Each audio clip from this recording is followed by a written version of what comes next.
set the whole town crazy.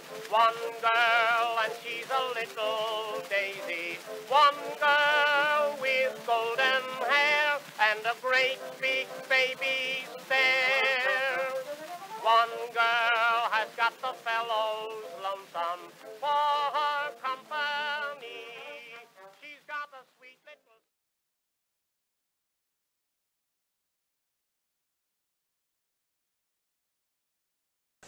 I have been directing since the early 90s, I guess, right after I graduated college. My first career was as a high school and middle school drama teacher. So I started out with high schoolers and middle schoolers, and then after I quit teaching, waited a while and realized I really missed theater, so at that point I started working with community theater, so since the early 90s.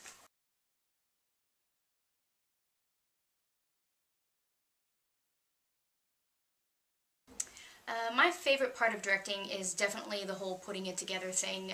I love that part. The organizational part of it that maybe isn't the best for some people, I really like to do that. I like to get all the pieces and parts. I like to put my team together. That part's very exciting. I like the casting.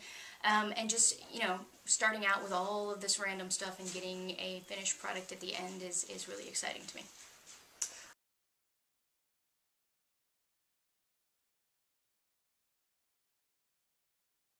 My least favorite part of directing is definitely the pressure I feel, not just to put out a good show that the audience is going to like, but I feel a lot of pressure for my cast as well. I want them to have a good experience, and so I think long and hard about that and try to make a good experience, not just for the audience, but for the cast as a whole. And if I think that that's not going well, I get very stressed. So, you know, I really try for that.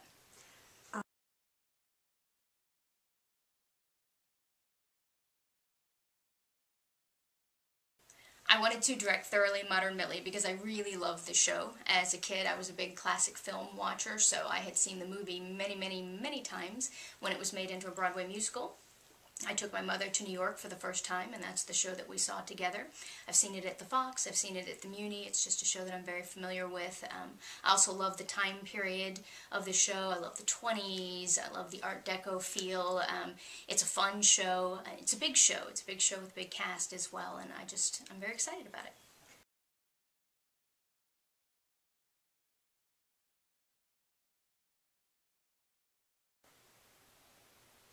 I think that the biggest challenges for this show is just getting the right cast. I'm very excited and anxious about auditions just because I know that's going to be, you know, the biggest thing.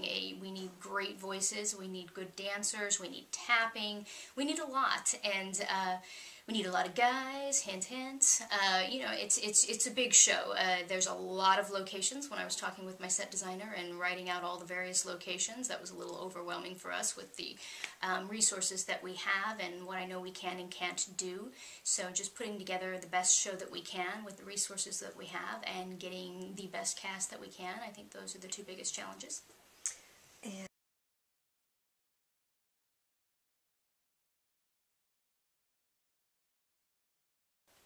I think when casting the show, obviously, what most directors would say is that you're looking for the best people for the part, and obviously that is what I'm looking for. I think that we need some great voices, we need good dancers, we need good comedians and comedians. The characters are broad and big and fun, so I'm looking for folks that are going to bring a lot of personality to it. I think there's a lot of room for a lot of types. And depending on, you know, all of the various characters who comes to auditions, how I cast it could go a lot of different directions. And I'm very open going in. So, you know, if you think you're anywhere around or could be around what I'm looking for the character for any of those parts, the way it's described online with your audition information, come on out and give it a try, because I'm really extremely open to who I cast the show with.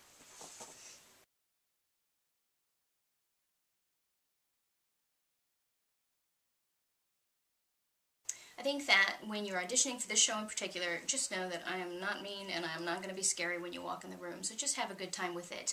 I'm going to try to organize things as best as I can so that it's a fun experience for everybody. Sometimes with KTG auditions it may feel a little bit overwhelming because there's a lot of people in the room when you come in to do your audition, but none of us are scary, so just relax and have a good time with it.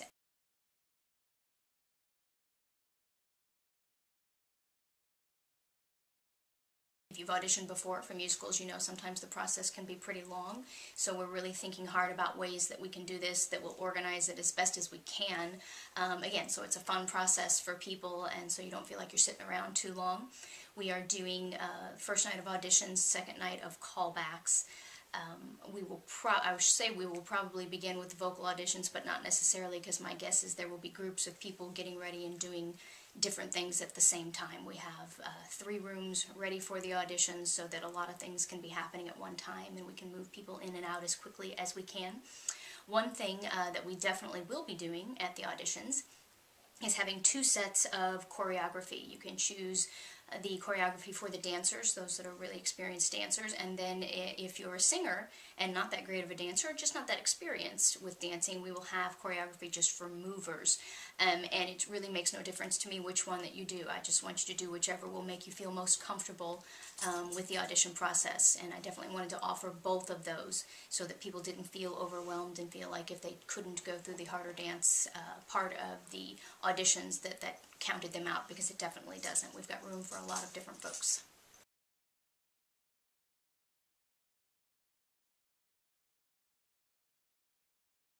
For the rehearsal process, the nice thing, since we are auditioning a little bit early, is that we've got time to plan this. So once we've got the cast, again, I'll sit down with my choreographers and with the music director, and we will divide this up in the most efficient way that we can come up with for getting everything done and getting folks in. We'll have a very clear plan.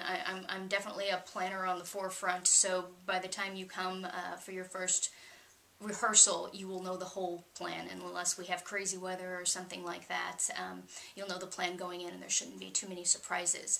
Again, it's nice to have the cast ahead of time, because then we actually know how many dancers we have. We can decide ahead of time who exactly we'll use in each scene, so that that doesn't have to be done during the actual rehearsals, and time won't be taken up with that. We'll know that ahead of time.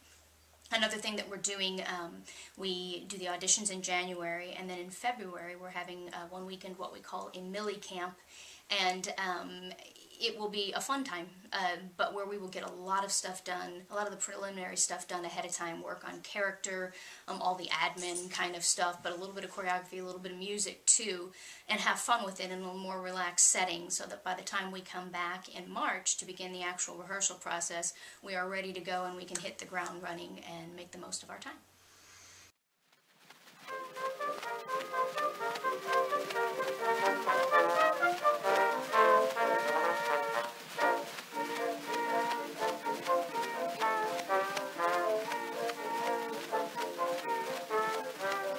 One girl has set the whole town crazy. One girl, and she's a little daisy. One girl.